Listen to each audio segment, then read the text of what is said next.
You're watching Chick-Fil-A Overtime with me, Corey Miller, on WACH Fox. Good evening, everybody. Welcome into the Chick-Fil-A Overtime. I'm Corey Miller, the pastor of Payne. Of course, week number 2 as we have restarted. Talking a lot of high school football, a lot of things going on right now, a lot of 7-on-7s.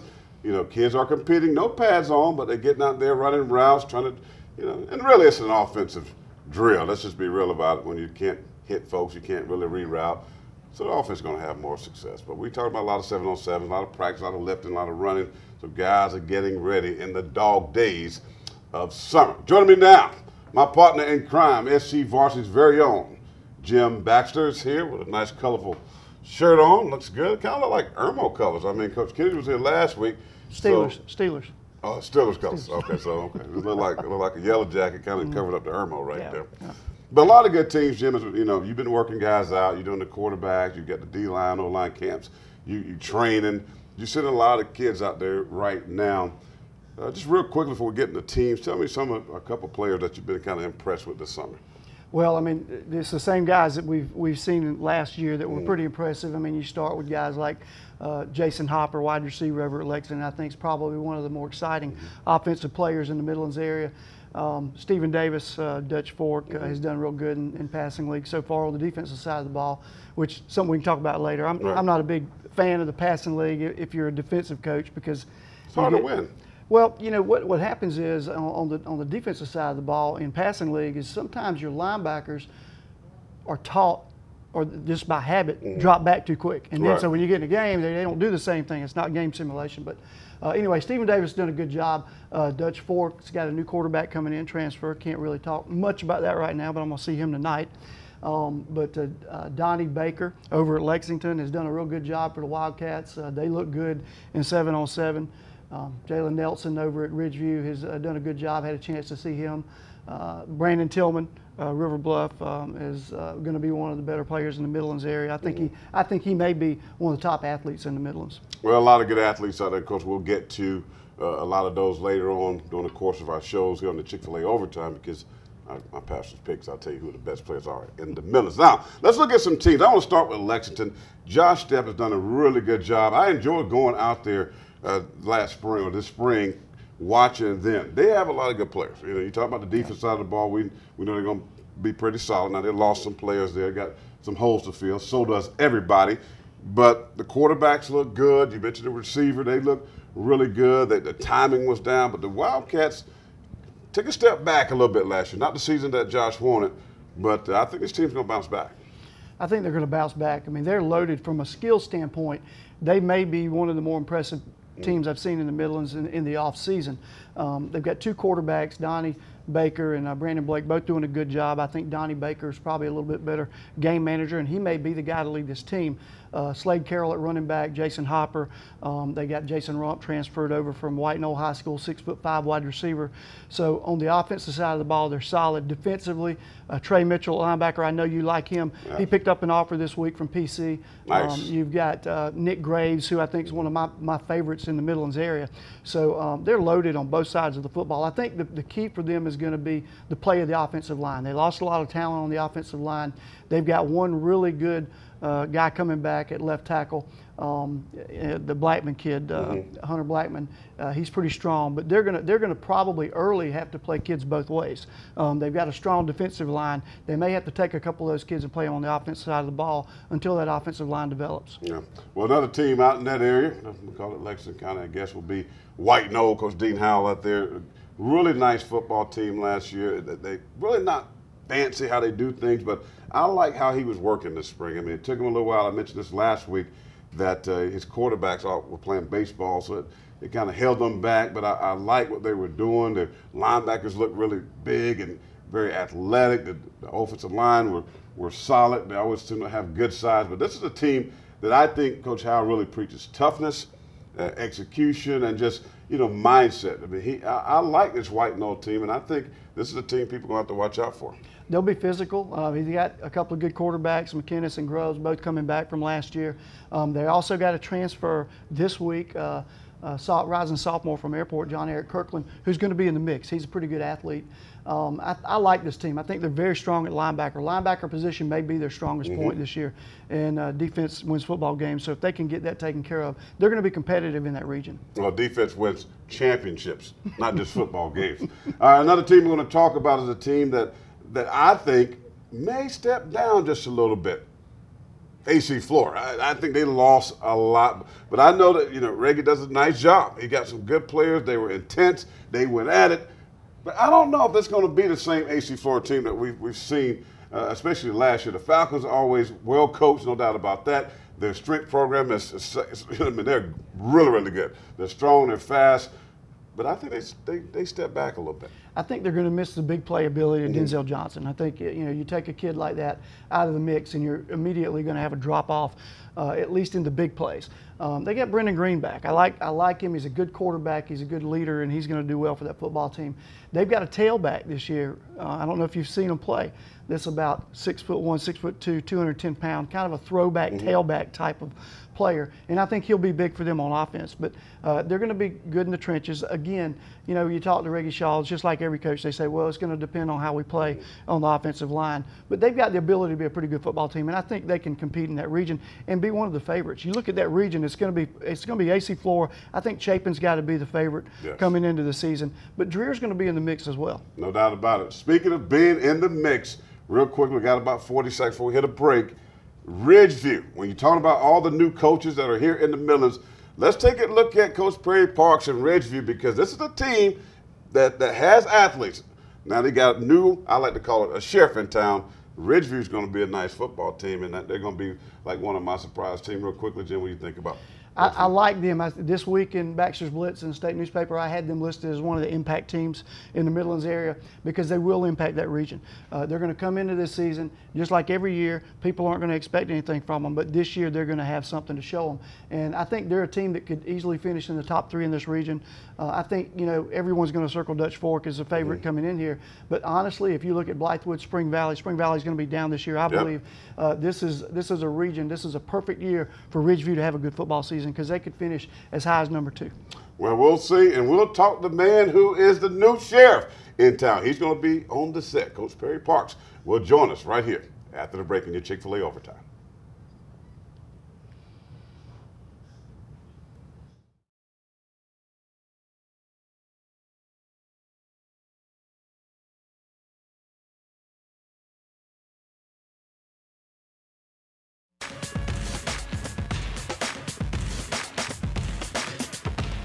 You're watching Chick-Fil-A Overtime with me, Corey Miller, on Watch Fox. Welcome back to Chick-Fil-A Overtime. Corey Miller here with you now. It's time to feature our Coach's Corner, Coach of the Week. That coach sitting next to me, Coach Perry Parks of Ridgeview High School. Glad to have you. Appreciate you having me, And Corey. your first year here in the Midlands. And how has it been? I know we talked to you in the spring, and you guys were getting at it. You were into it. You had the big hat on. You're rolling. So how's the summer been for you? It's been very well. The kids have been responding well to new coaching and different styles and techniques, and community's been very welcome. They want a great brand of football, and hopefully me and my staff, we can bring it to them this season. Well, I like what you're doing. You've been very big on social media. You're putting your stuff out there. It's like you're building a brand. Yeah. And I think that's a great thing for coaches to do, especially first-year coaches like yourself, to come in and put your brand on this football program. Exactly. We talked as coaches, my administration, Coach David Gordon, our athletic director, Dr. Brenda McFoxworth, my principal, and they're letting me bring in some new energy. We switched to Nike, we switched our logo up, changed the colors, going back to the old silver for the teams that Ridgeview's past. So just trying to change things up and let the kids exactly see, how you work hard and you will be rewarded from different aspects of our program. What's been your message? Today, with the culture of kids are different, and a lot of them don't have, role models or fathers at home. And I know it's a great opportunity for a young coach like yourself, to come in. And again, when you talk about branding and almost like a mentor and or ministering to these young guys, has it been a challenge for you? Or I embrace it, especially being a younger coach in the state of South Carolina. I think the kids can relate to I'm 10 years removed from playing at Coastal Carolina. I'm 10 years removed from being in their shoes, chasing that dream of getting a college scholarship. So I think they can relate to me that much more. I'm definitely a player's coach, so every day they know I tell them I love them. let them know that I'm here for them. Like I'm a service coach, I'm a player's coach. So I'm gonna do everything I need to do to make sure they're successful on the field. Only thing we ask you bring 110% every time you step on the football field for us. Now you played for Coach Bennett, who's yes. now over Yes, at River sir. Bluff, and I had a chance to talk to him about you, and he Yes, had nothing sir. but great things Yes, to sir. say about you as a player, you as a coach, what you're doing, and have you put together, I want some dogs? Oh, I got a couple of them, and some of the things I say, my kids kind of look at me crazy, and in my head I pause and I say, man, I sound too much like Coach Bennett. Yeah. So I try to step back, but he's a great coach, and about 90% of my program is the lessons I learned from him, and I take my hat off, and I always be indebted to him, and I appreciate everything he did for me in college. The saying is, players take on the persona of their coach. I believe it. You talked about you kind of like Coach Bennett. Yep. So if I were to ask you, Perry, who is Perry Parks? What you believe in? What excites you? What are you preaching into those kids? We have 3 simple program philosophies or pillars our program stands for. Number 1 is education and family. That's first and foremost with our program. Secondly is working community. On a hard scrubber road, we got plenty of businesses, great neighborhoods. We want to tie into our community. We want our people in the community to think Ridgeview football when they think of high school sports and athletics. And third is that of football. We're going to preach 1 and 2 till we're blue in the face, and then we're going to have fun and we're going to take care of football when we get on that football field. No doubt about it. But I think your team looks really good. You got a lot of athletes, a lot of guys that can run. Just talk quickly about your quarterback. Everybody wants to know about the quarterback situation. Some of your skilled players this summer, you get about 7 and 7. Tell me about that. Exactly. Kids that I'm definitely proud of their effort. I know we had a kid that was there now, Trey High, and Jalen Nelson transferred in from Camden. Those 2 guys are battling for our quarterback spot as of now, and they're doing a great job. The receiver position is loaded. Cameron Butler played quarterback last year towards ACL, coming off of that injury, but he's had a great summer. Cameron Napper is coming back to Ridgeview. He's on for our school, and he was at Cardinal Newman, I think, last season. He's done a great job, catching the ball for us as well. And our secondary is loaded. We got 2 guys, Marvin Marshall, as well as Denichi Ash. Jim Baxter had him ranked as well. Those guys are holding down at the corner position. We got some good safeties that'll come off the hash. Excited for the 7-on-7 stuff, but I'm ready to put some pads on and actually, get a good measure of what we can do. Well, it's going to separate. It's going to separate, like, them tough guys. And if something happens when you put those pads on, the helmet, and getting that heat, it's definitely a difference. It kind of weeds out some of the folks, man. But anyway, appreciate your time, always, man. Best man. of luck. Appreciate everything you guys do for high school sports in the Midlands. Always, man. I think you guys are going to do a great job. The Blazers, Ridgeview, man. I'm telling you what, there's something in the air over there off Hard Scrabble Road. Well, when we come back after the break, a coach that spent 1 year at Columbia High School, now he's taking his talents to Newberry College. That's Coach Willie Offer, former Gamecock and Minnesota Viking. Will join me right here in the Coach's Corner interview. That's coming up next. We'll be back as Chick-Fil-A Overtime rolls on.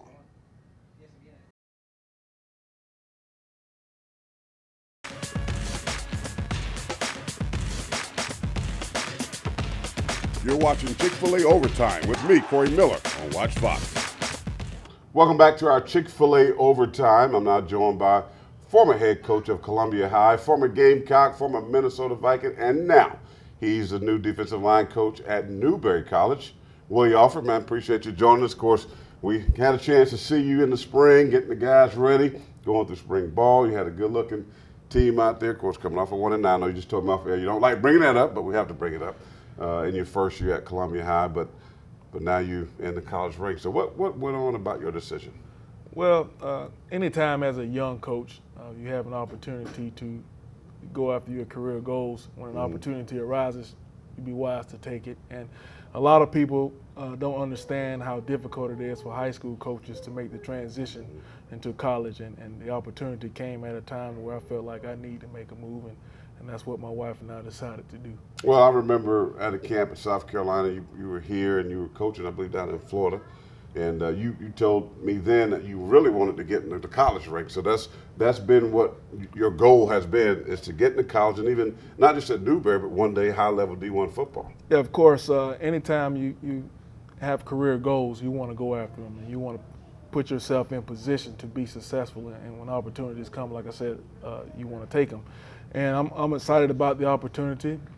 We one day love to, of course, coach at USC because home is where the heart is. But a lot of times that doesn't happen that way. Things don't happen that way, and other factors play into it. But I'm sure that there's several other guys out there who played at Carolina would love to coach at Carolina as well. But things don't work that way.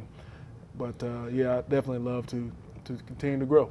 Now, as far as the next direction of Columbia High, any idea who the new guy going to be? You feel like are you going to solidify or I guess throw a name in there, or not solidify, but throw a name out there that you feel like could replace you?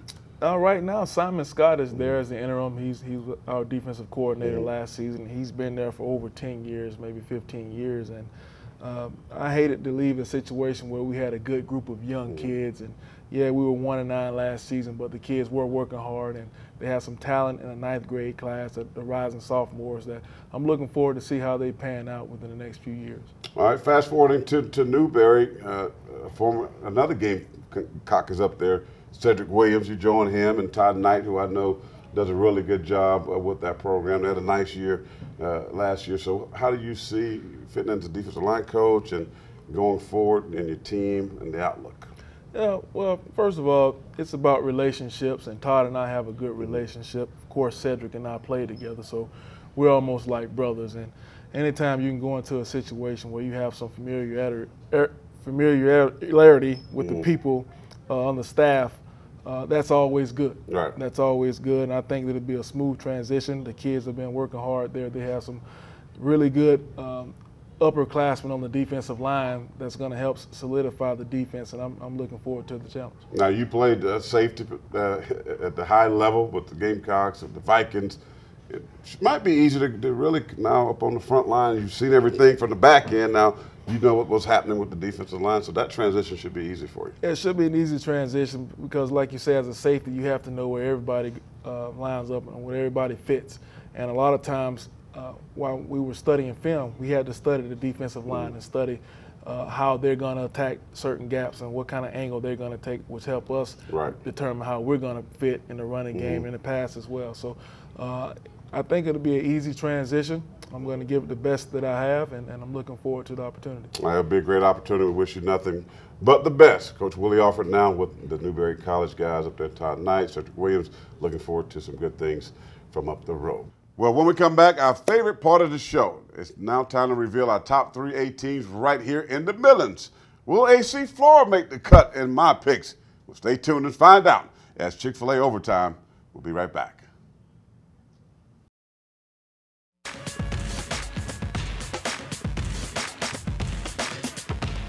You're watching Chick-Fil-A Overtime with me, Corey Miller, on Watch Fox. Welcome back to Chick-Fil-A Overtime. The Pastor Payne, Corey Miller, Jim Baxter.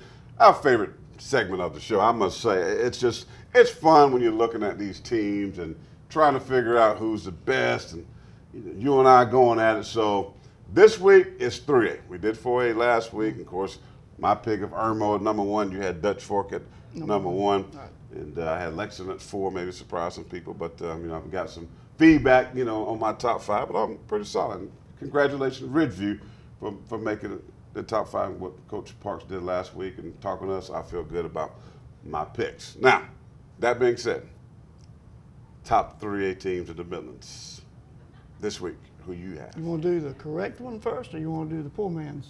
I want to do the poor man's, which is yours. Go right ahead.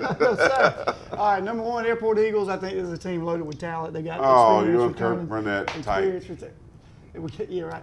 We got Brooklyn Kasich, number 2, and both those teams in Region 5, so it's going to be interesting. That's going to be a dynamite region this year with Midland Valley. It's going to be pretty good, too.